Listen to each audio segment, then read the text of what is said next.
পেনভিশন TV presents. সুপ্রিয় দর্শক, আসসালামু আলাইকুম। আপনাদের সবাইকে স্বাগত জানাচ্ছি পেনভিশন টিভির বিশেষ লাইভ অনুষ্ঠান জাতীয় চেতনার কবি মতিউর রহমান মল্লিক স্মরণে সৃজনে ও কর্মে কবি মতিউর রহমান মল্লিক।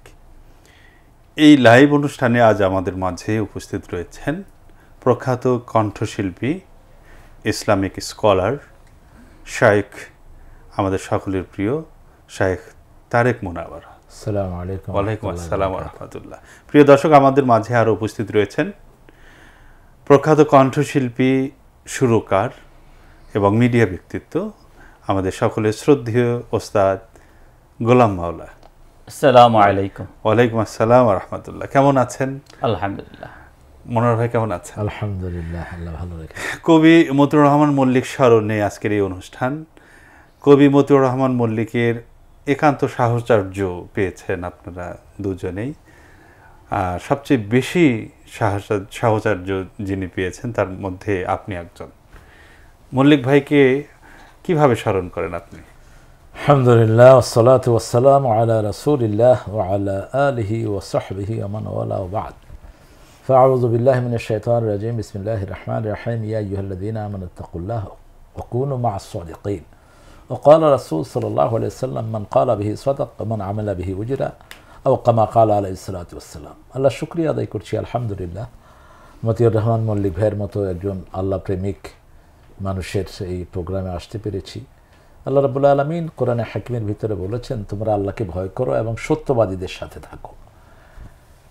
রাসূল সাল্লাল্লাহু আলাইহি ওয়াসাল্লাম মানুষকে সবসময় নসিহা করতেন। সব সময় উঠতে বসতে চলতে ফিরতে রাসূল সাল্লাল্লাহু আলাইহি ওয়াসাল্লামের 24টা ঘন্টাই তিনি নসিহার ভিতরে রাখতেন।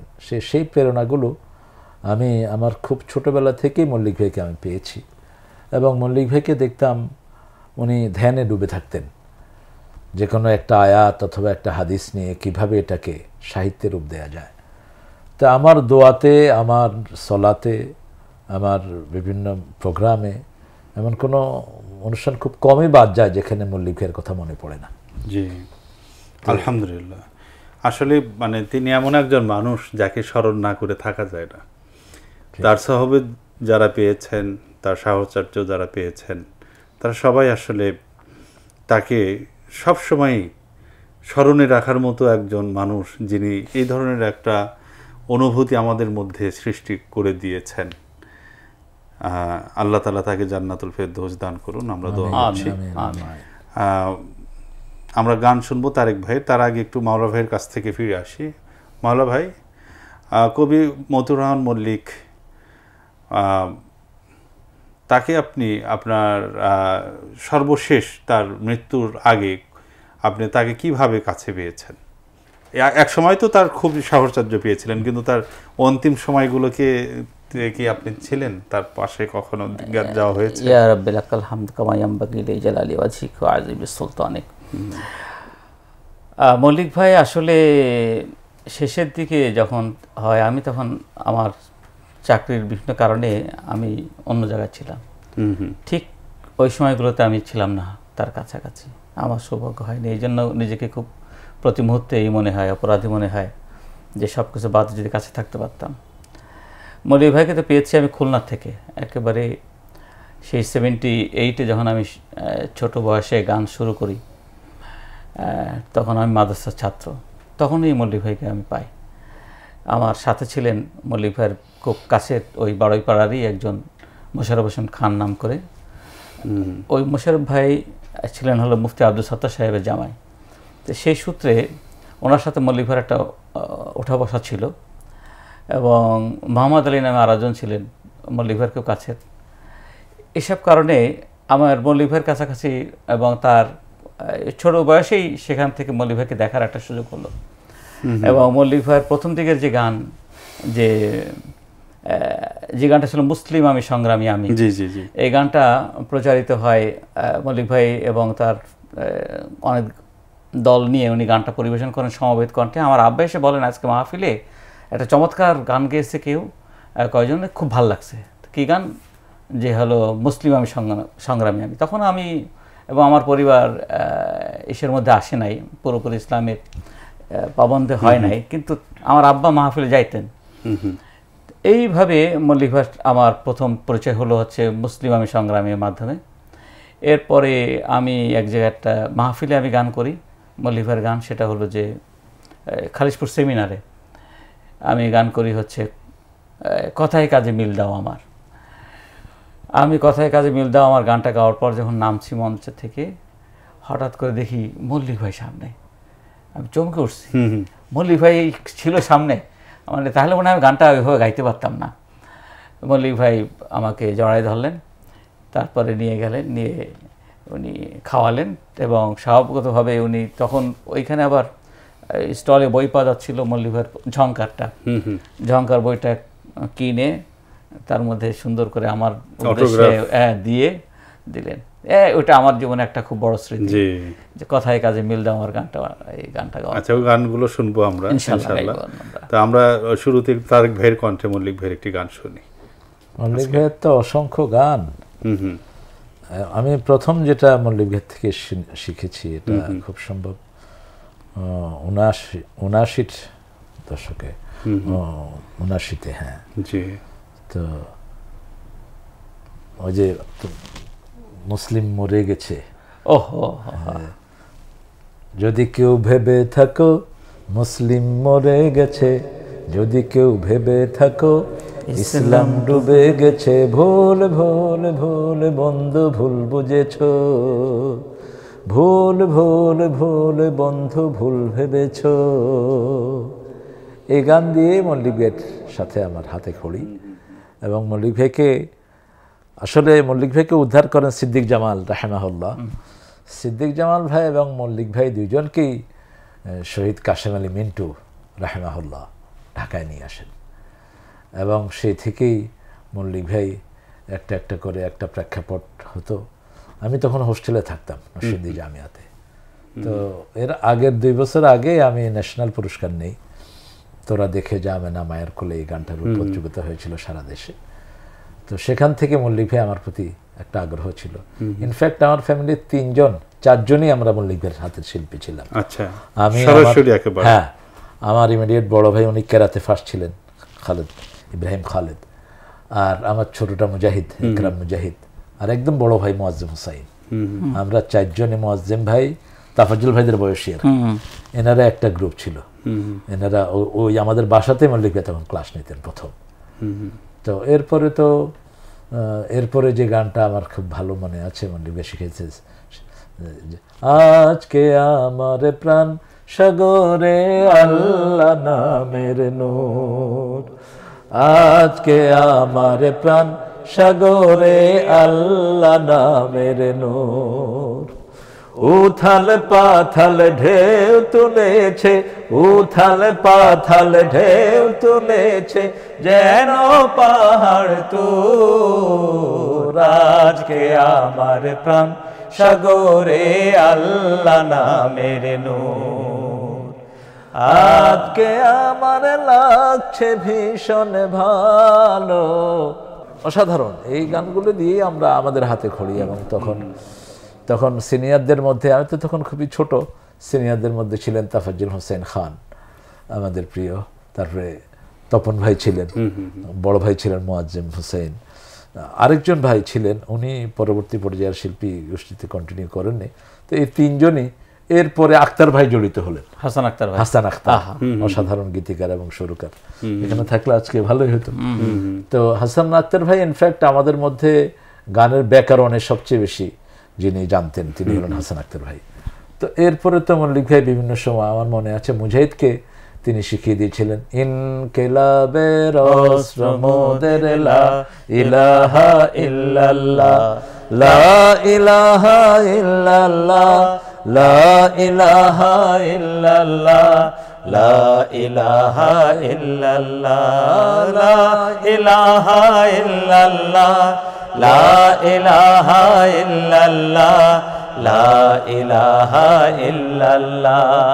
এই কালেমার পথ ধরে সকল বাধা যায় চলে, এই কালেমার পথ ধরে সকল বাধা যায় চিরে, যাই রে যেথায় গড়ি সেথায় বিপ্লবেরই লালকেল্লা, যাই রে যেথায় গড়ি সেথায় বিপ্লবেরই লালকেল্লা। লা ইলাহা ইল্লাল্লাহ, লা ইলাহা ইল্লাল্লাহ, লা ইলাহা ইল্লাল্লাহ। সেই সময় স্মৃতিগুলো আপনাদের ভেসে উঠছে, যে গানগুলো উনি শিখিয়েছেন। হ্যাঁ, একেবারেই। হ্যাঁ, মল্লিক ভাইয়ের লেখা খুব বেশি না, কিন্তু প্রত্যেকটা লেখায় খুব ওজনদার লেখা, এবং এত বেশি মানুষের মুখে মুখে। জি, মাহফিলগুলোতে গেলে দেখি আমরা একটা টাইম বলি, অডিয়েন্স বাকিটা বলে, মানে সবার মুখস্থ। আলহামদুলিল্লাহ, আলহামদুলিল্লাহ। এটা আসলে এবং ইনক্লাবের এই গানটা এত বেশি মাহফিলে গাওয়া হইতো, আপনি অবাক হয়ে যাবেন যে মাহফিলে সব মানুষেরা ধরতো লা ইলাহা ইল্লাল্লাহ। হ্যাঁ, মানে একটা জিকির আর কি। এই একটা নেই কেহ নেই, কতগুলো গান ছিল খুব কমন। জি জি জি। তো মাওলা ভাই, আপনি মল্লিক ভাইয়ের কোন গানটার আপনার জীবনে শুরুতে গিয়েছেন? ওই যে একটা গান তো শিখেছিলেন বললেন, উনি শিখিয়েছেন। যেটা হলো যে ওই কথায় কাজে মিল দাও, তো এটা তো প্রথম শিখেছিলাম। তারপর আরেকটা গান শিখেছিলাম, সে গানটা সেটা হলো যে মাহফিলে গাওয়ার জন্য বেশি হতো। ওই গানটা পরবর্তীতে আমি আর গানটা পাচ্ছি না, এখন গানটা খুব খুঁজছি। যেটা বলছিলাম একটু মনে আছে, মানবতার মুক্তি সনদ লা ইলাহা ইল্লাল্লাহ। বাহ, চমৎকার সুর। এই গানটা ছিল হচ্ছে মাহফিলে গাওয়ার জন্য উপযুক্ত, খুব বড় আকারে গান, অনেক বেশ বড় গান এটা। ঠিক মাহফিলের আগে আসলে মল্লিক ভাই তো প্রথমে আমাদের লড়াই করতে হয়েছে যে আমরা তো আগে গজল বলতে গাইতাম ইয়াকুব নবী বাস করিতেন কিনানে, ইয়াকুব নবী বাস্ক, এই ছিল আগে আমাদের গজলের ধারা। নজরুল খবর মা যেন মোর কান্দে না, এই যে ধারা দেখেন আপনি। নজরুলের পরে আসলেন হচ্ছে আমাদের গোলাম মোস্তফা। গোলাম মোস্তফার পাশাপাশি আমাদের রেডিওতে কিছু গান চলছিল, কিন্তু সাধারণ মানুষের কাছে যে গান ছিল সে ইয়াকুব নবী মার্কা গান ছিল। হ্যাঁ, মল্লিক ভাই তখন এই যে মানবতার মুক্তি সনদ, কিন্তু ওইটাকে প্রথম আঘাত দিলেন, ওটা বেরিয়েছিলেন। গানটা একসময় আমি কালেকশন করে গাওয়ার চেষ্টা করবো। গানটা আসলে খুব চমৎকার একটা গান, চমৎকার গান, সেটি আমরা শুনবো।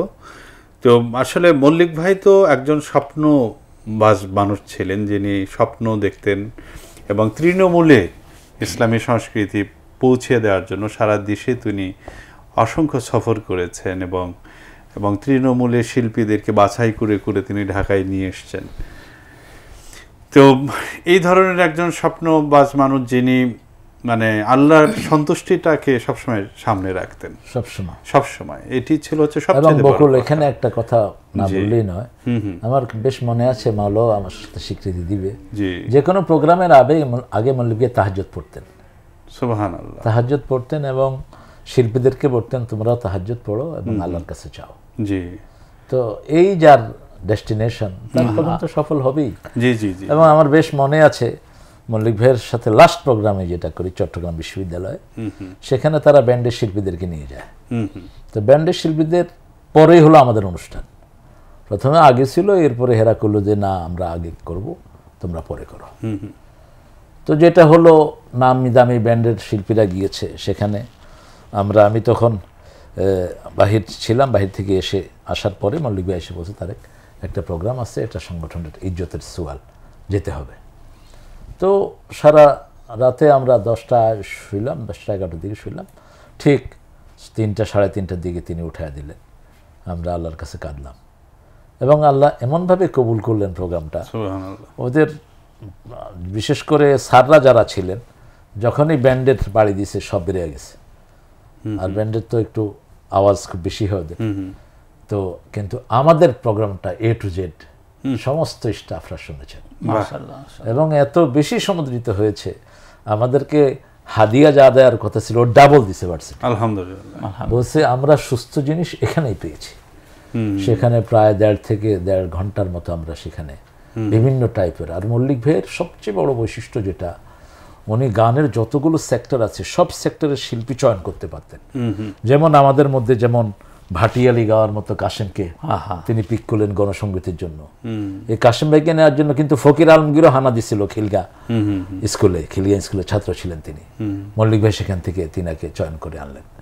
তারপরে ঠান্ডা ভাবের গান যেগুলো, তপন ভাইয়ের মতো লোক ক্লাসিক্যাল, তারপর তাফাজ্জল ভাইয়ের মতো গীতিকার সুরকার, তারপরে মনসুরের মতো ঠান্ডা গলার মানুষ, অর্থাৎ বিভিন্ন টাইপের শিল্পীদেরকে তিনি accommodate করলেন। এরপরে জারি, ভাটিয়ালি সব, এরপরে নাটকের যে সমস্ত, ওইটা তো বলতেই হয় ওই 81 সম্মেলনে, হ্যাঁ ওটা তো এত ব্যঞ্জনময় ছিল। এবং শুধু ঢাকার না তো, সারা দেশের, খুলনাতে একই সাথে শুরু করেছেন পাঞ্জিরি দিয়ে চট্টগ্রামে, এবং ওই 81 সম্মেলনে তাদের গান দিয়ে আমরা প্রথম ওই কালো পর্দা তুমি ছিঁড়ে ফেলো, ওটা দিয়ে প্রথম ধারা বিবরণী শুরু হয়। প্রায় 2.5-3 ঘন্টার কালচার অনুষ্ঠান, হাজার হাজার মানুষের ভিতরে।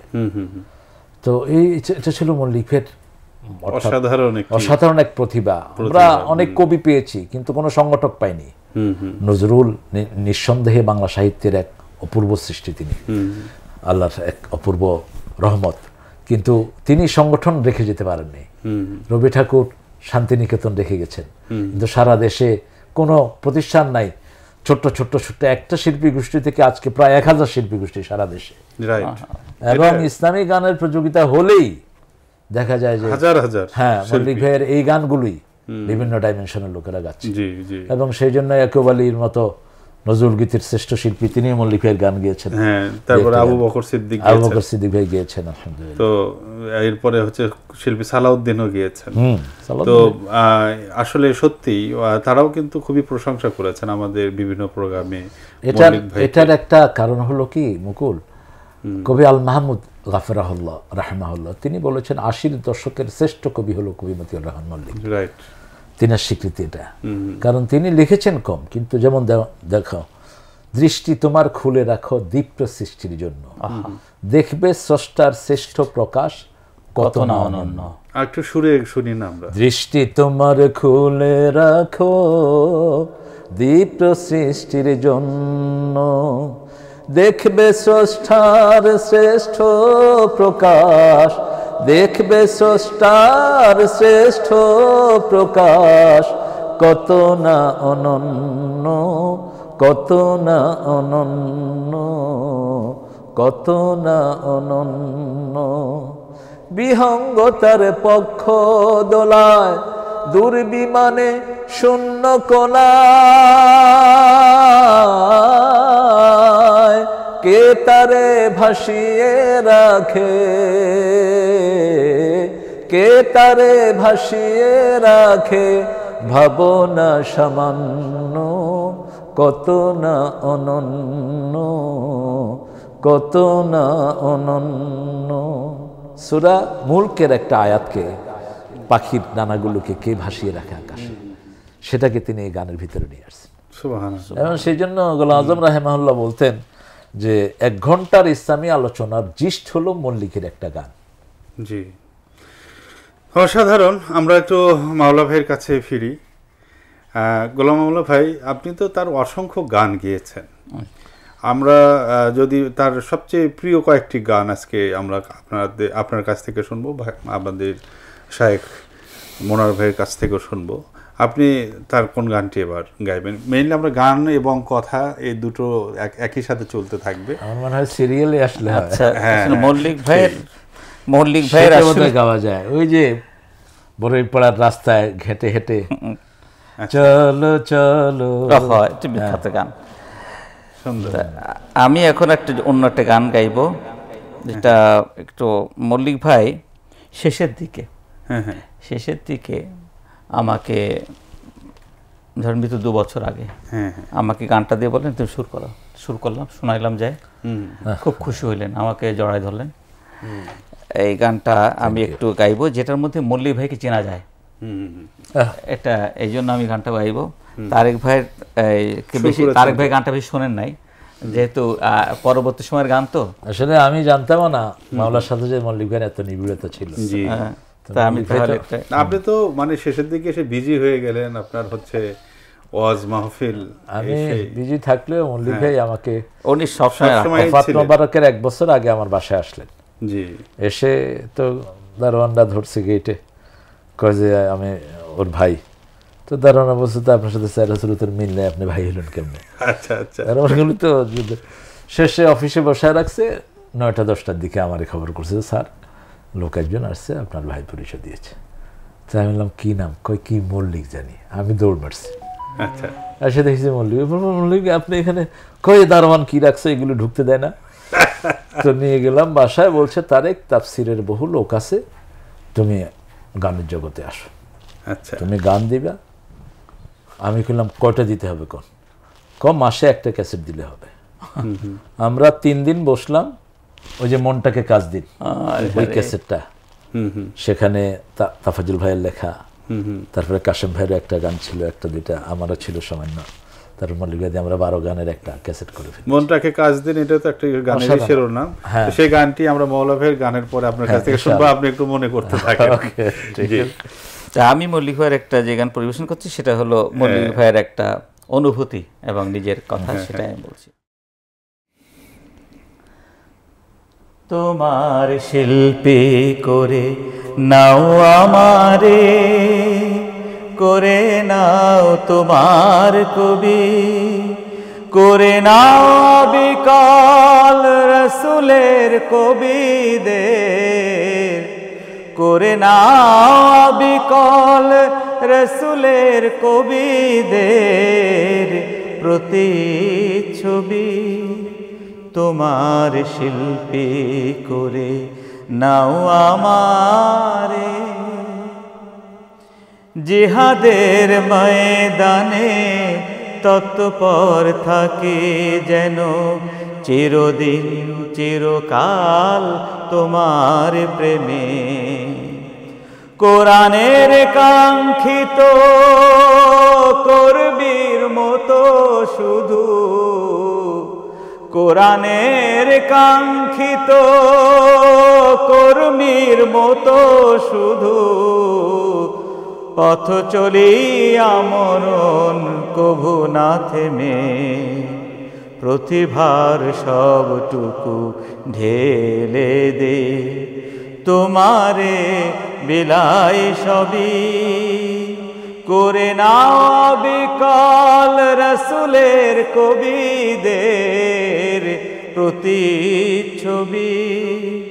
তোমার শিল্পী করে নাও আমারে, তোমার স্বপ্নচারী করো আমারে, করে নাও তোমার ভাবুক কবি লবিদের মতো, বিশ্বাসে ভরে রাখো কবি লবিদের মতো, বিশ্বাসে ভরে রাখো আমারে বুক। সবখানে সব কাজে যথাযথ ভাবে যেন সর্বদা মেনে চলি তোমার হুকুম, মেনে চলি আজীবন অন্তরে বাহিরেও, মেনে চলি আজীবন অন্তরে বাহিরেও, প্রিয়তম রসুলের রেওয়াজ রসম।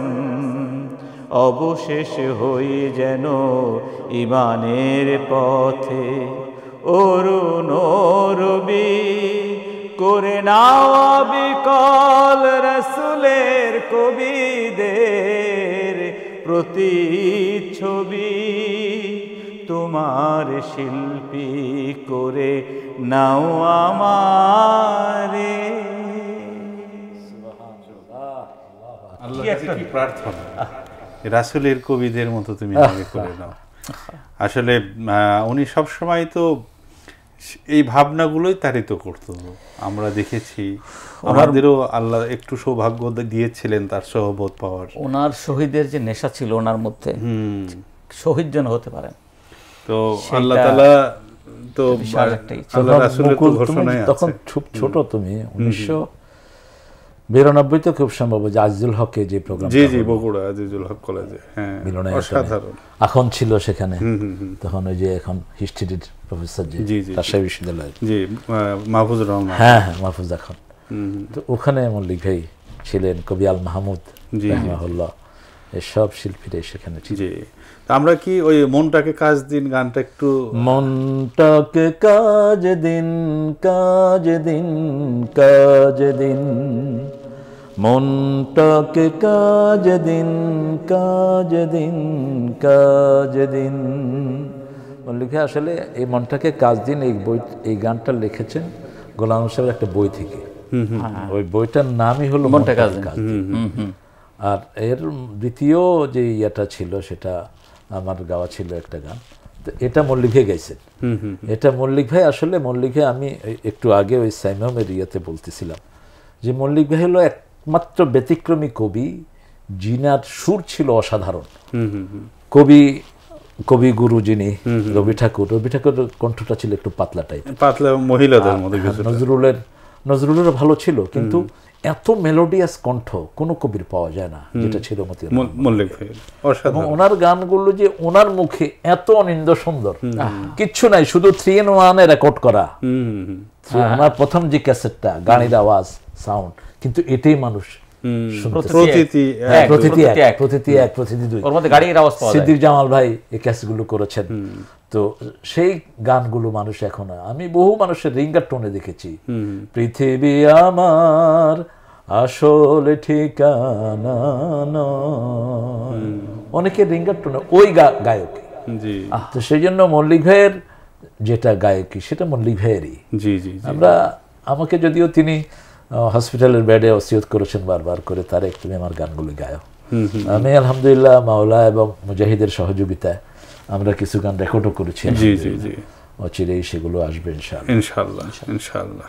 তো আসলে মল্লিক ভাইয়ের কথা বলে তো শেষ করা যাবে না। তো মল্লিক ভাই মূলত একই সাথে একজন সব্যসাচী ব্যক্তি বলা যায় তাকে, যে তিনি একদিকে যেমন সংগঠক, অসাধারণ একজন সংগঠক, সারা দেশে সংগঠন গড়ে তুলেছেন, এবং এই সংগঠন তো একটা অ্যাডমিনিস্ট্রেটিভ কাজ আসলে আফটার অল।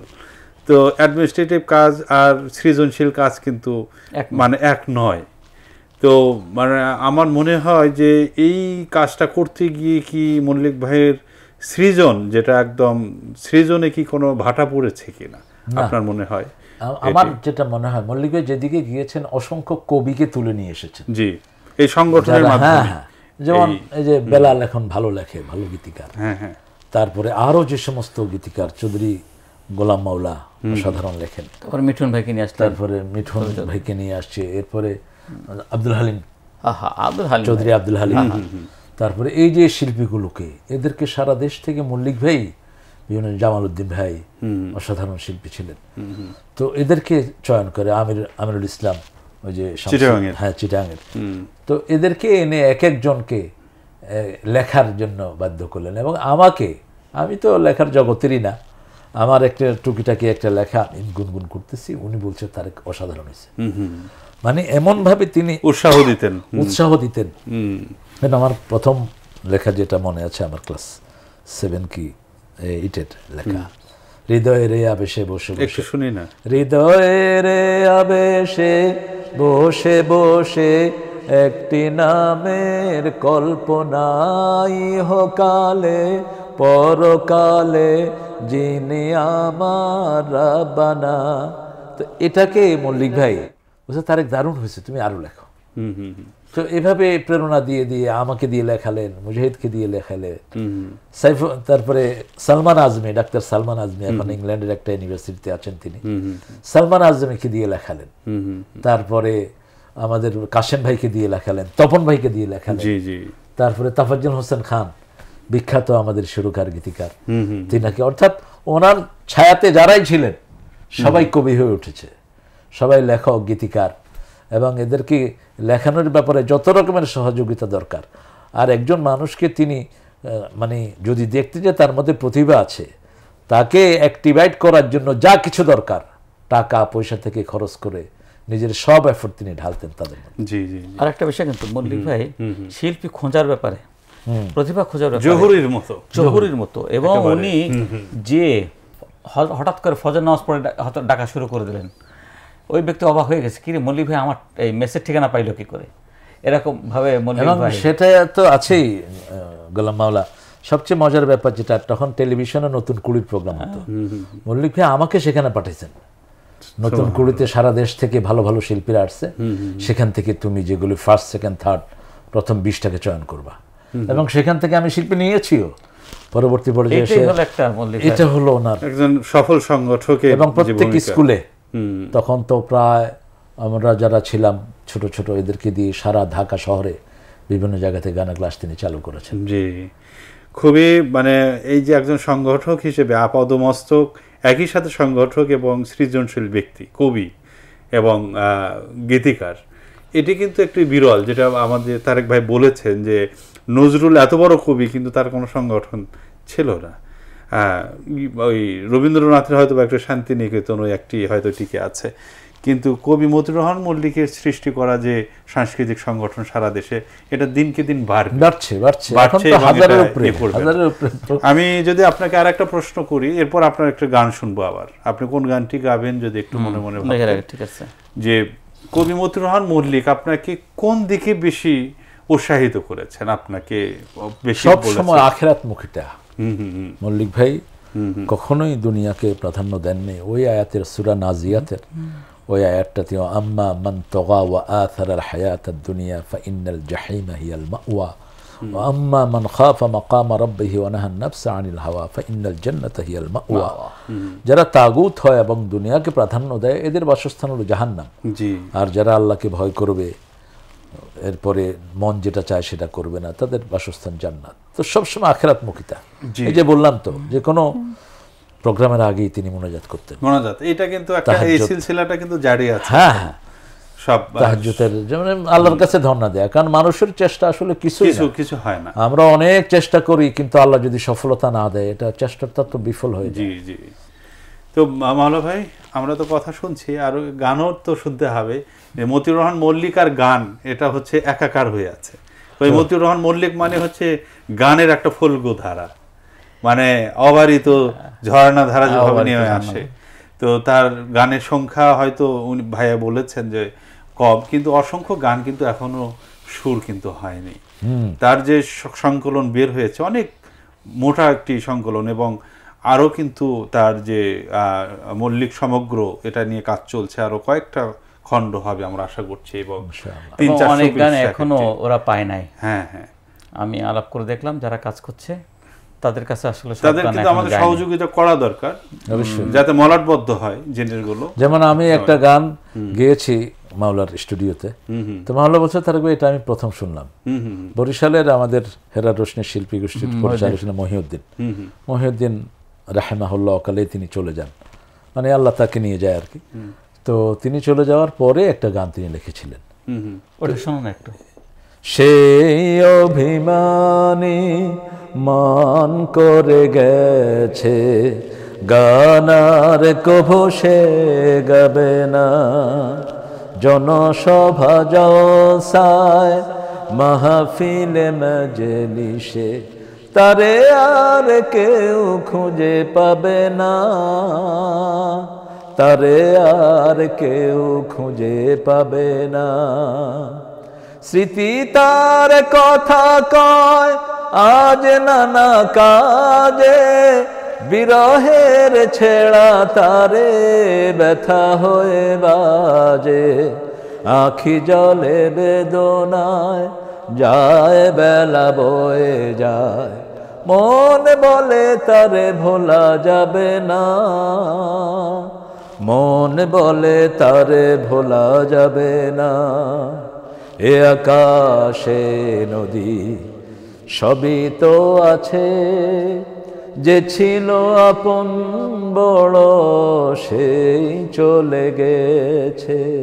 অসাধারণ, মানে এই যে আপনার হলো মানে একজনকে নিয়ে যে গান রচনা করা, এটা কিন্তু অসাধারণ। গোলাম মাওলা ভাইকে নিয়েও তিনি একটি শিল্পকণের শিল্পী গোলাম মোহাম্মদ ভাইয়ের নিয়ে, হ্যাঁ গোলাম মোহাম্মদ ভাইকে নিয়ে লিখেছেন, এবং যে এই গানটির একটি খবর আমরা পেলাম, এই গানটি ওই সংকলনের মধ্যে আছে কি না এটা কিন্তু আমাদের একটু জানতে হবে। আমার মনে হয় নাই, কারণ তাহলে এটা এগুলো কিন্তু অনেক গান কিন্তু আপনাদের খোঁজে কিন্তু আছে। আমার মনে হয় যে সহযোগিতা আমরা একটু যাতে করতে পারি। এটা তো 80 দশকে লেখা গান, হ্যাঁ অনেক আগের লেখা গান এটা। জি জি জি। তো মাওলা ভাই একটা গান এবার কোনটা শোনাবেন? মল্লিক ভাইয়ের গানের গান আপনারা একটু গাইলে আমরা এই গানগুলো আবার কিন্তু দর্শকদের জন্য আলাদা করে আমরা একটু, আমি চাচ্ছিলাম এই গানটা আপনি পুরোটা গান, এটা আপনি একটা ফোন নেই মাওলা ভাই, হারে ফোনটাকে হয়ে গেল, অনেকগুলো মিস কল এসে আছে, আর একটা ফোন। আসসালামু আলাইকুম। ওয়ালাইকুম আসসালাম, আমি এমসি মামুন বলছিলাম পাবনা থেকে। জি জি, পাবনা থেকে এমসি মামুন জি, বলেন আপনার কোন গোলাম মাওলানার কাছে একটি গান শুনতে চাই, মল্লিক ভাইয়ের লেখা গান আমার কাদের, এই গানটা। আচ্ছা আচ্ছা আচ্ছা, ঠিক আছে, আপনি থাকেন, দেখা যাক আমরা একটি গান এখন উনি গাইবেন, এরপরে হয়তো এই গানটি উনি শোনাবেন আপনাকে। ধন্যবাদ। জি, আমি তার গানটাই গাই, গান আমার কাদেরই গাই। আচ্ছা ঠিক আছে, যেহেতু অনুরোধ করেছেন, আমি আগে সেটাই পরিবেশন করি।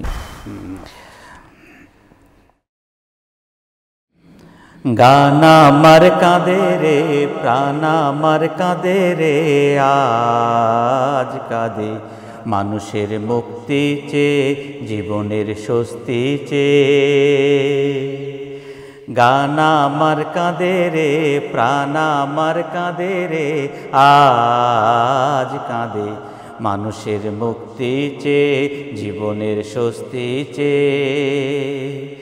কেন মানুষে ভেদাভেদ, কেন উঁচু নিচুর এত বিদ্বেষ জেদ, কেন মানুষে ভেদাভেদ, কেন উঁচু নিচুর এত বিদ্বেষ জেদ। হৃদয়ের ব্যথা ভার, সমাজের হাহাকার, আজ শুধু ফেলেছে আকাশ ছেয়ে, ফেলেছে বাতাস ছেয়ে।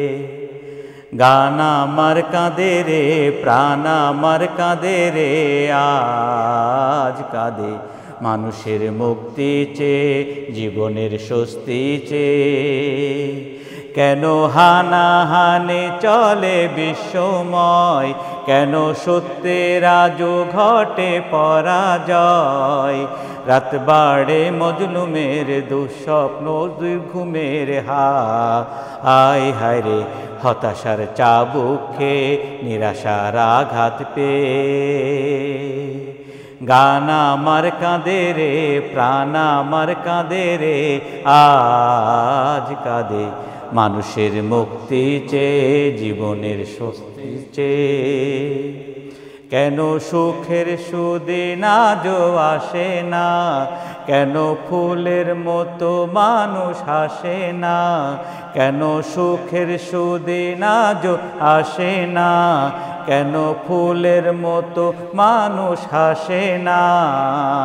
বেদনার অশ্রু বয়, যাতনার অশ্রু বয় বয়, কেন গরিবের দু চোখ বে, দুঃখীদের দু চোখ বে।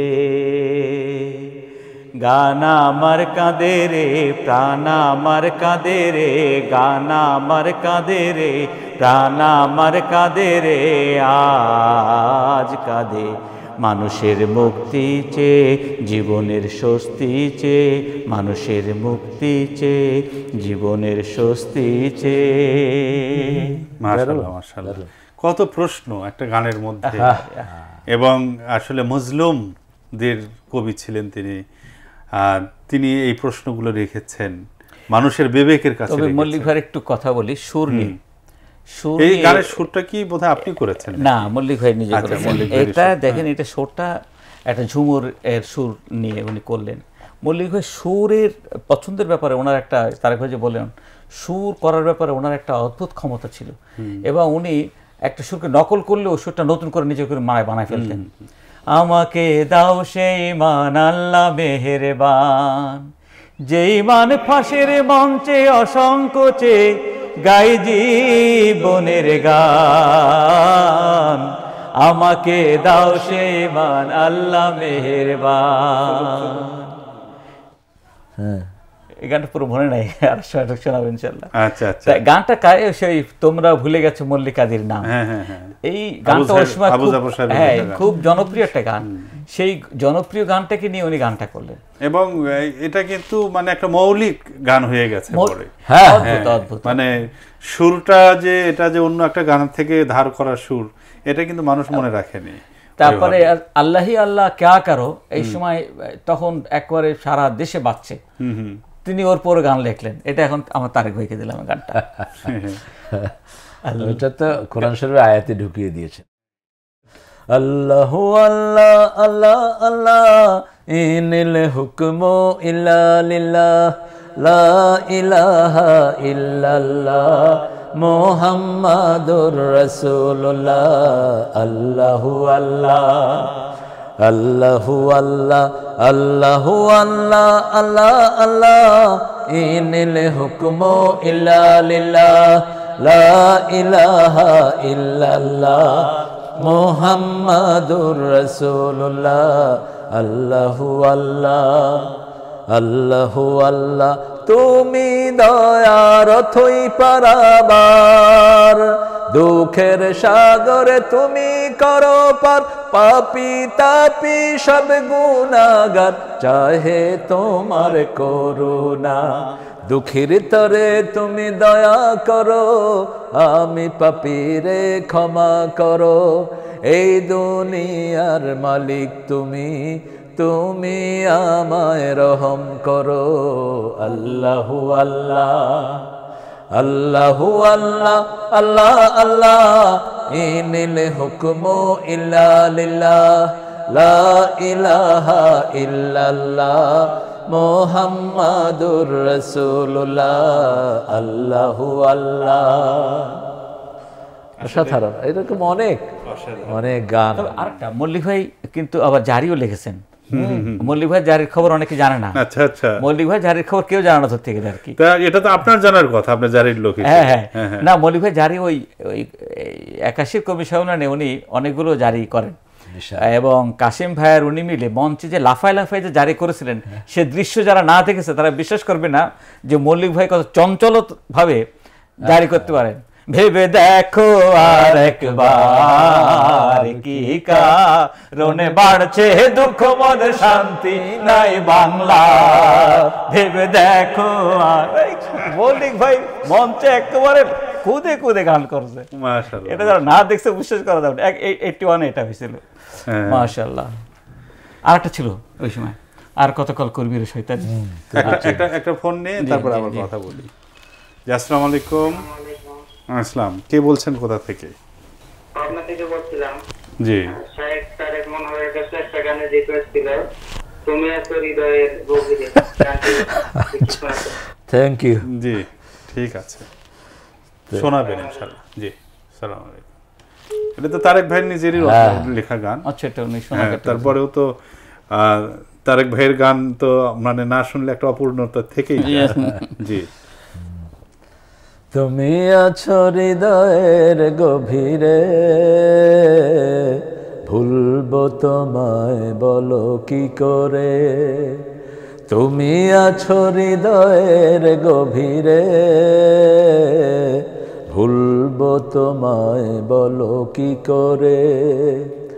দেখি নাই তোমারে কোনদিন, তবু আছো স্মরণে অমলিন।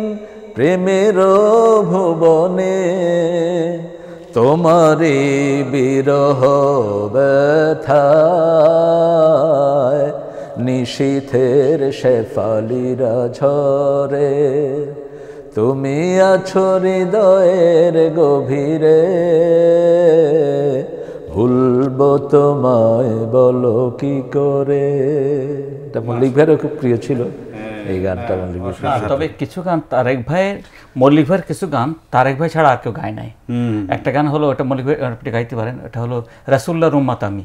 এটা একমাত্র তারেক ভাই ছাড়া আর কারোর কারণে এখনো শোনা যায়নি। এরপরে আল্লাহ নামের তাসবিহ, আল্লাহ নামের তাসবিহ। ওই গান দুটোর একটু অংশ বিশেষ শুনবো, একটা ফোন নিয়ে আসি। আসসালামু আলাইকুম। আসসালাম। জি ওয়ালাইকুম আসসালাম। পারমিশন দিদি? জি জি প্লিজ। জি আমি লাইভে আছি। আমি আল্লাহ তারিক মুনার সাহেবকে সালাম জানাই। আসসালামু আলাইকুম। আসসালাম ওয়া রাহমাতুল্লাহি ওয়া বারাকাতুহু। ওয়ালাইকুম আসসালাম। জি সেই সাথে আমার জানা রিকোয়েস্ট হযরতের এটা আমি অবশ্যই মুখস্থ করছি, আমার খুব সেটা পছন্দ। হাই রে বিভোর তুই তো ঠিকানা। ঠিক আছে, মাশাআল্লাহ মাশাআল্লাহ, ঠিক আছে, ধন্যবাদ। একটু শুনিয়ে দিয়েছেন, গাবেন ইনশাআল্লাহ ইনশাআল্লাহ।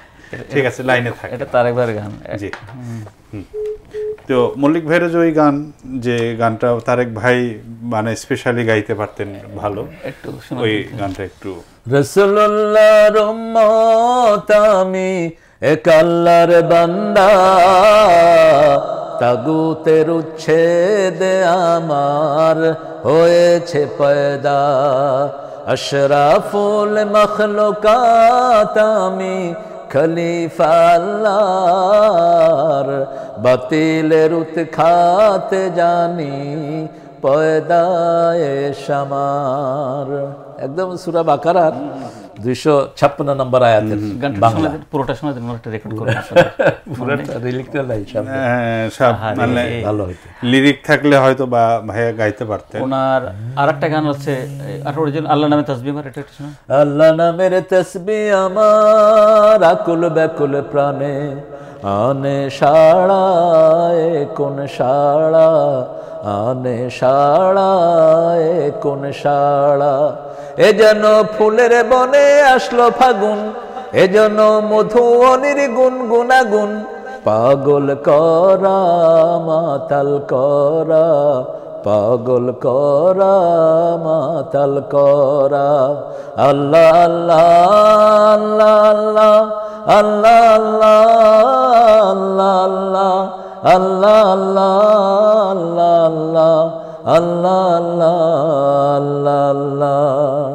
জপেও নাম হযরত আদম, সকল ভুলের পেলেন মাফি।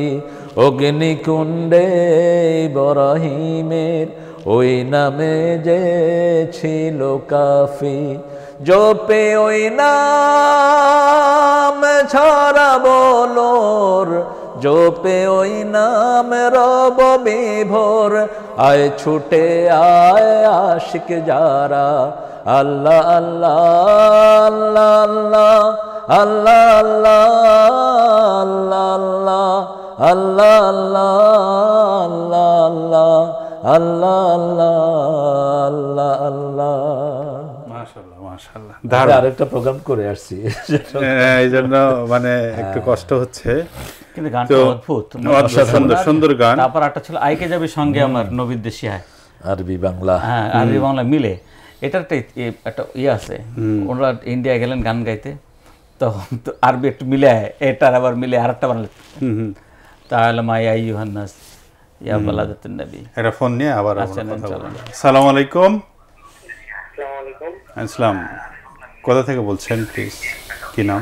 আসসালামু আলাইকুম। ওয়ালাইকুম আসসালাম, শুনতে পাচ্ছি, বলেন। এই যে ট্রানজিশন টিভি লাইভ থেকে বলতেছেন নাকি? জি জি জি বলছি। আমি একটা কোশ্চেন করতে চাচ্ছিলাম। হ্যাঁ আসসালামু আলাইকুম। ওয়ালাইকুম আসসালাম। আমি রংপুর থেকে বলতেছি। হ্যাঁ শোনেন, আপনি কি গান সংক্রান্ত প্রশ্ন আছে, কিন্তু ফিকি কোনো আনসার এখানে হবে না, বলেন আপনি। জি আমার কোশ্চেনটা হলো যে আসলে মানে কবি মতিউর রহমান মল্লিক ওনার আসলে যে প্রাপ্য বা সম্মানটা, এটা আসলে সেটি যথাযথভাবে দেয়া হয়েছে কিনা, তাই তো? আচ্ছা ঠিক আছে, আর এটা একটি মৌলিক প্রশ্ন আপনি বলেছেন। আমাদের সাথে থাকেন, আমরা তারেক মুনার ভাইকে বিষয়টি তার কাছ থেকে জানবো। জি তারেক ভাই, এটি কিন্তু একটা প্রশ্ন বটে, এত বড় কবি, তা কিন্তু তাকে কিন্তু ওইভাবে না পেয়েছে কবি ফররুখ তার প্রতিভার দাম, না পেয়েছে কবি মতিউর রহমান মল্লিক, না পেয়েছে কবি নজরুল। এটা কি ইমানদার কবি বলেই কি তারা এভাবে বঞ্চিত? এটাই বোধহয় আমার কবি ফররুখ অত্যন্ত অত্যন্ত বেদনা বিধুর ভাবে দুনিয়া থেকে বিদায় হয়েছে, এবং অথচ বাংলাদেশের রেডিও বাংলার প্রথম স্ক্রিপ্ট লেখক ছিলেন এই কবি ফজলুল আহমদ, এবং তিনার কারণেই রেডিও বাংলাদেশ প্রতিষ্ঠিত হয়। এই যে সোনারগাঁও হোটেলে কন্টিনেন্টাল পাশে যে ইয়ে ছিল, রেডিও অফিস ছিল, সব স্ক্রিপ্টগুলো তিনি লিখেছেন। অথচ তিনি যখন শেষ জীবনে, তিনি ঠিকমতো 3 বেলা খেতেও পান, অনাহারে অর্ধাহারে, এবং তার ছেলেগুলো অত্যন্ত অত্যন্ত বেদনা বিধুরভাবে এই সমাজের মধ্যে লালিত পালিত হয়েছে। একই ঘটনা ঘটেছে মল্লিক ভাইয়ের জীবনে। মল্লিক ভাই কোথায় এলিফ্যান্ট রোড থেকে মুগদা পর্যন্ত হেঁটে যেত, এই যে গোলাম মাওলা সাক্ষী, কোথায় মুগদা, এলিফ্যান্ট রোড থেকে মুগদা পর্যন্ত হেঁটে যেত, কারণ রিক্সা যাওয়ার পয়সা ছিল না। আমার একদিন নিয়ে বললো চলো যাই, বাসায় যাই। তাই আমি বলছি বাসায় কাছে মনে হয়, তখন আমি খুলনা থেকে আসছি, ওই কাটাবন ওখান থেকে হাঁটছি একেবারে মাদার টেক, ওইখানে ওরা তখন বাসা, সেই পর্যন্ত চলে গেলাম হাঁটতে। কথা আমিও টের পাইনি, কথা বলতে যাচ্ছি, কিন্তু পরে টের পাইলাম বাবারে এত পথ হাঁটছি, কম কথা, এবং হাঁটতে যক্ষা পর্যন্ত হয়ে গেছে ওনার। জি। তো আসলে যারা সৃজনশীল মানুষ, যারা এভাবেই, তাদের বোধহয় এটা একটা ভাগ্য, যা আল্লাহ তাআলা আসলে তাদের জন্য আখিরাতে অনেক কিছু রেখেছেন, এটি আমাদের ভাবতে হবে। আমরা আরেকটি গানের কথা কিন্তু আজকে এখানে আলোচনা একটু দাবি রাখে, যে গানটি সবার মুখে মুখে, তোমার সৃষ্টি যদি হয় এত সুন্দর। এই গান আসলে আমি যখন একদম প্রত্যন্ত অঞ্চলে, যখন আমরা মফস্বলে ছিলাম ছোটবেলায়, তখন কিন্তু এই গানগুলো আমরা শুনেছি, এবং এই গানটি একটি মানে সবার মুখে মুখে কালোজয়ী গান। এই গানটি যদি একটু আপনাদের মুখ থেকে একটু যৌথ যুগল কণ্ঠে যদি একটু আমরা, তোমার সৃষ্টি যদি হয় এত সুন্দর, না জানি তাহলে তুমি কত সুন্দর,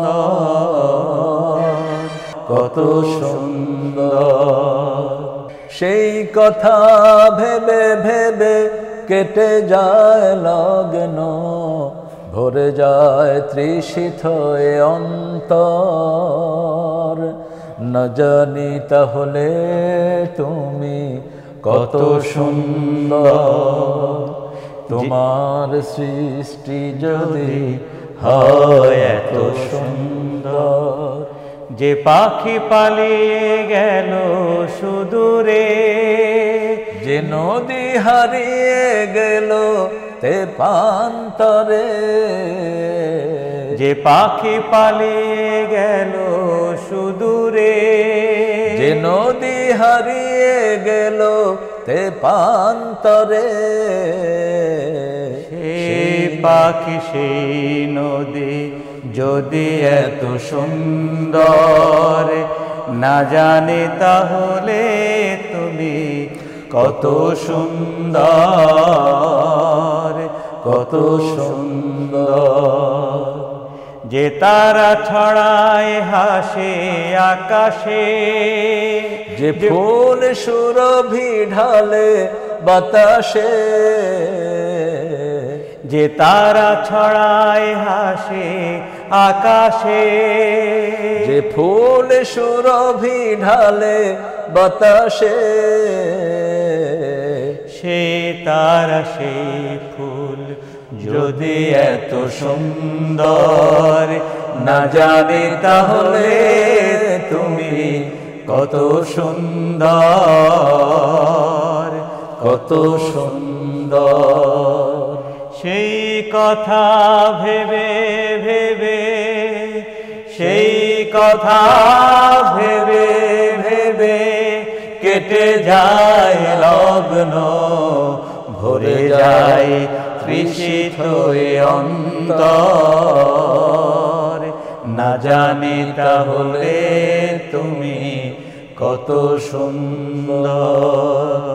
যে মানুষ মানুষের বেদনায় কেঁদেছিল আজীবন মদিনায়,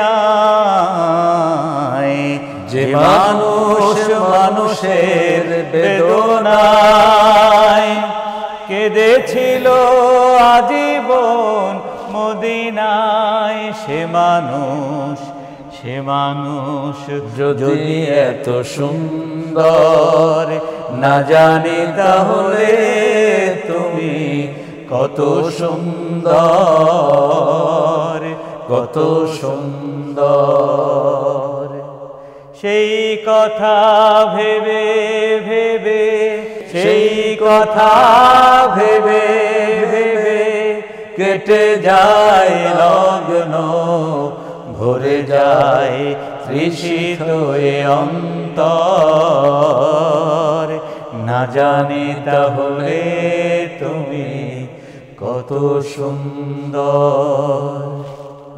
এটা সূরা মুলকের একটা হাল তারা ফি খালকির রহমান মিন তাফাবুত। যে দেখো তুমি কোনো ত্রুটি পাবে না, আল্লাহর সৃষ্টি থেকে কোনো ত্রুটি খুঁজে পাবে না। আল্লাহু আকবার, সুবহানাল্লাহ, সুবহানাল্লাহ। আরেকটি গান সেটি হলো যে সূরা ফাতিহার প্রশংসা সবই কেবল তোমারই, মশহুর ভাই বোধহয় শুরু করেছিলেন সম্ভবত, রাব্বুল আলামিন।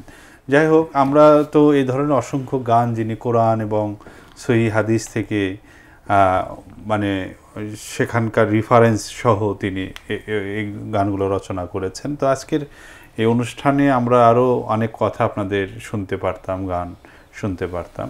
তো আমরা অনুষ্ঠানের একদম শেষের দিকে, আমরা শেষে তারেক ভাইয়ের কাছে একটি প্রশ্ন যদি করি যে এই যে কবি মতিউর রহমান মল্লিককে নিয়ে, তাকে শুধুমাত্র গানের ক্ষেত্রে আমরা বেশি মানে ফোকাস করে থাকি, কিন্তু তিনি তো একজন অনেক বড় কবি।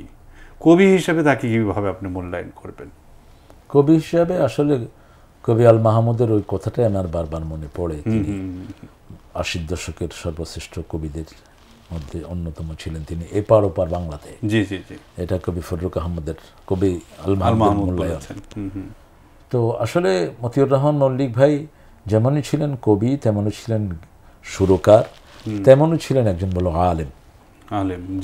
এবং এই এলেমের চর্চা এবং আমল তিনার মধ্যে পুরোপুরি বিদ্যমান ছিল। এবং সেই জন্য তিনি কখনো কোনো অশ্লীলতার সাথে অথবা কোনো বাজে, এই যে সঙ্গীতের মধ্যে যে সমস্ত মিউজিকের যে ছড়াছড়ি এখন চলছে, মিউজিক ছাড়া চলেই না, এটা কখনো তিনি কনসিডার করেননি। এবং সেই জন্য তিনি তিনার ধারাতেই সেভাবেই অত্যন্ত পরিচ্ছন্ন পরিশীলিত ধারাতেই তিনি তিনার জীবনটা অতিবাহিত করেছেন। এবং এই ব্যাপারে কখনোই তিনি কোনো রকমের একটু, এরপরে বিভিন্ন শিল্পীদের যা হয় আর কি, বিভিন্ন শিল্পীরা বিভিন্ন রকমের চারিত্রিক ত্রুটি থাকে, চারিত্রিক ত্রুটিওয়ালা কোনো মানুষকে তিনি এলাও করেন নাই। এবং যাদেরকে এনেছেন পরিশীলিত পরিশুদ্ধ করে একজন সুন্দর মুসলমান হিসেবে গড়ার জন্য যা করা দরকার তিনি তাই করেছেন।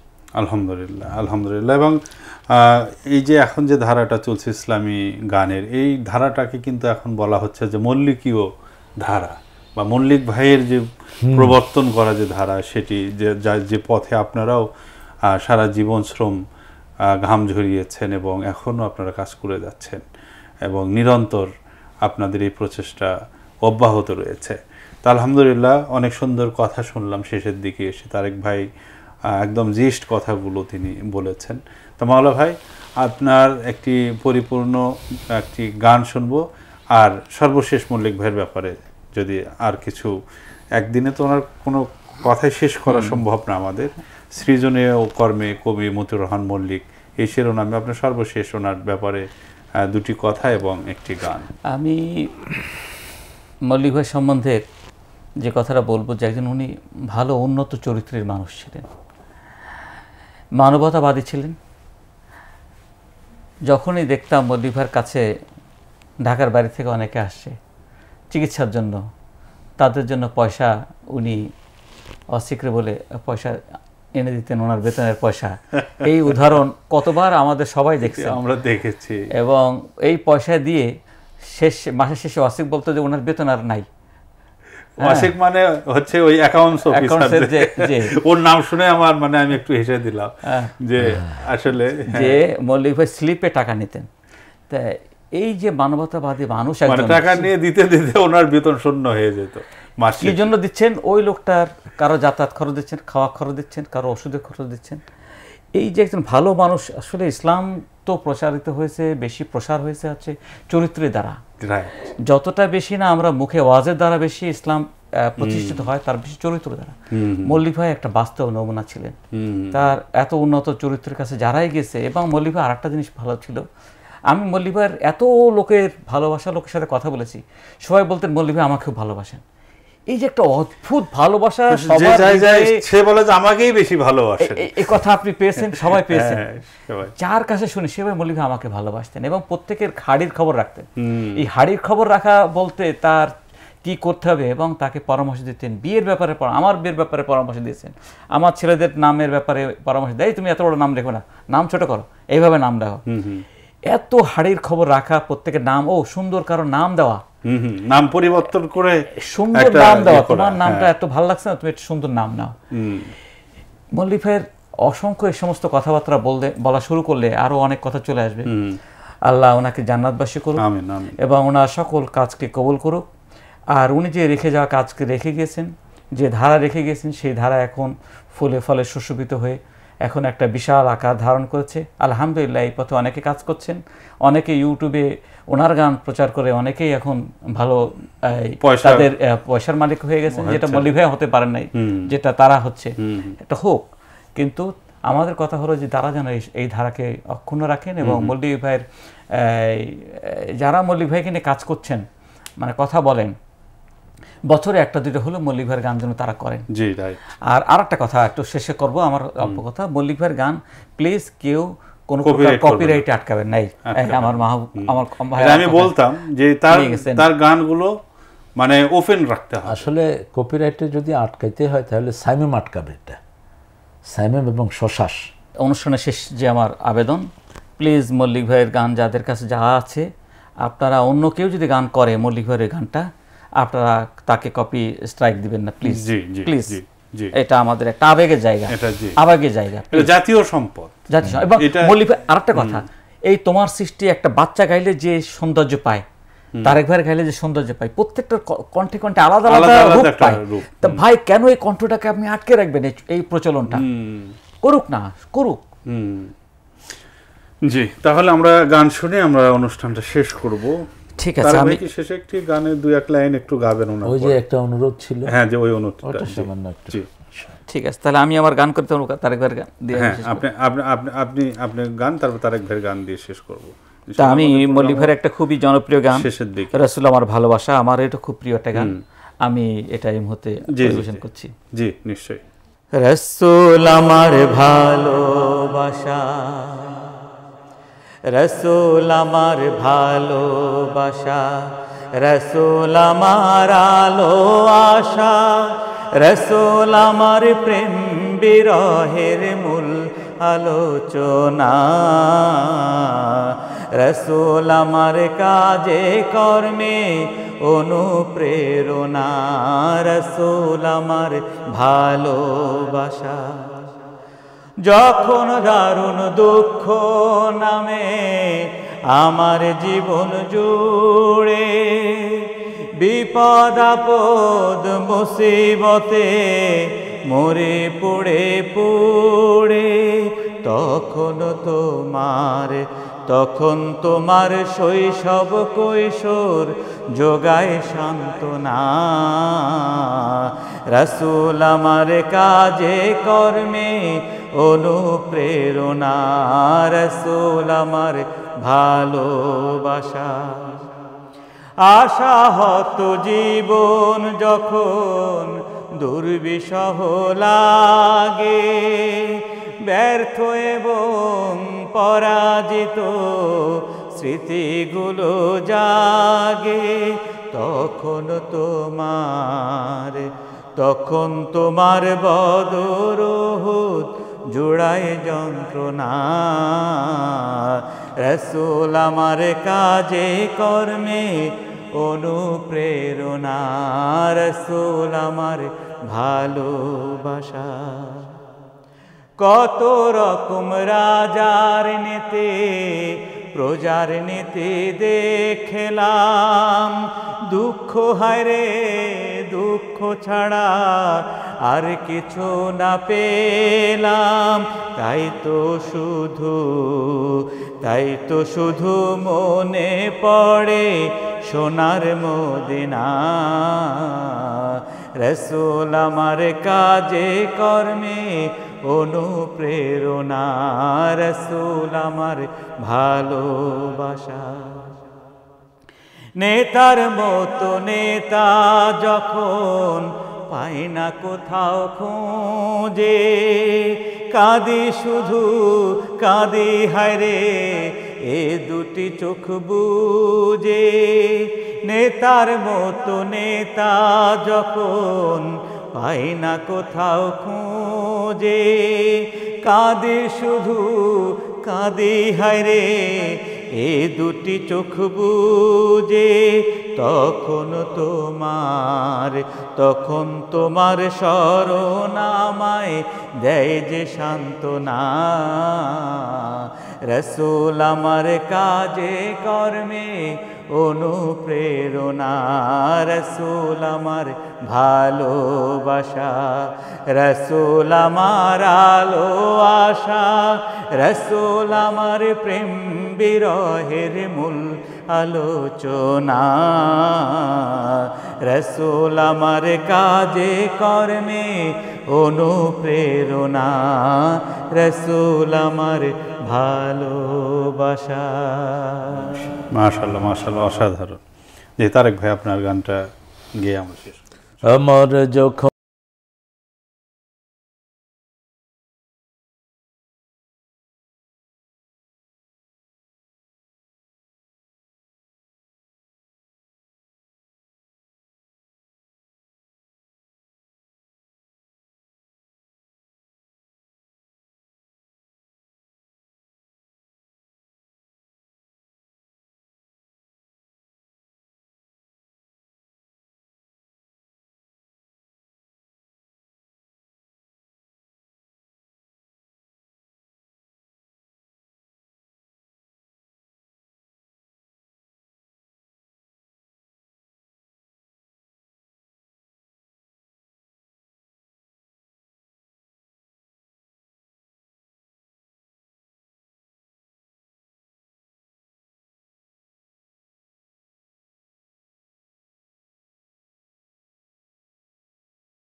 আলহামদুলিল্লাহ, আজকের এই অনুষ্ঠানে আপনারা এসে এই অনুষ্ঠানকে সমৃদ্ধ করেছেন।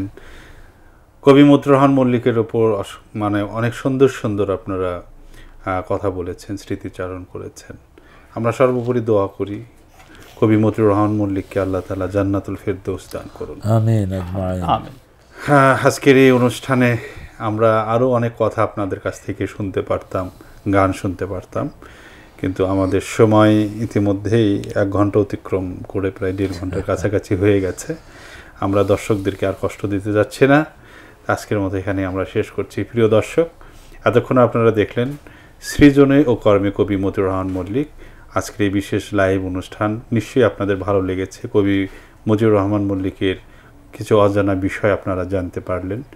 আসুন আমরা সবাই কবি মতিউর রহমানকে চর্চা করি, তার যে সাহিত্যকর্ম, তার যে গান, এগুলো সব কিছুই তিনি ইসলামের জন্য করে গেছেন। এই তার গানগুলো যদি আমরা গাই, তার কবিতাগুলো যদি আমরা আমাদের বাচ্চাদেরকে শেখাই, তাহলে এর ভেতর দিয়ে তারা কিন্তু মানুষের মতো মানুষ হবে, দেশ জাতি সর্বোপরি আল্লাহকে চিনতে পারবে। তো সেই আশা রেখে আজকের অনুষ্ঠান এখানে শেষ করছি। সবাইকে আল্লাহ তাআলা ভালো রাখুন, সুস্থ রাখুন, এ আশাই করছি। আসসালামু আলাইকুম ওয়া রাহমাতুল্লাহ।